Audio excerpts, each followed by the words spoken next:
For a lot of women who have made the difficult decision to pursue divorce, one of their first questions is, can I move out? And more specifically, can I move back in with my parents? And it's kind of a complicated question, and one that I definitely think you should talk to an attorney about who practices in your area. But the way I see it, there are a couple of concerns. Virginia is one of the rare fault-based states. It still allows fault-based grounds for divorce, and desertion and abandonment are among the grounds that we use for fault-based divorce. So I would want to make sure, if I were you, that leaving wouldn't give him some fault-based grounds for divorce, and if it did, to take some steps to mitigate the risk for you.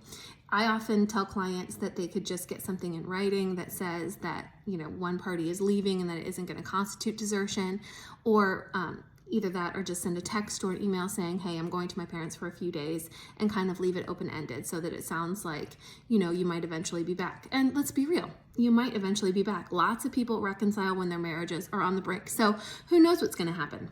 I don't, you don't, we'll see what happens. But you could then, imply that you don't intend for that separation to be permanent.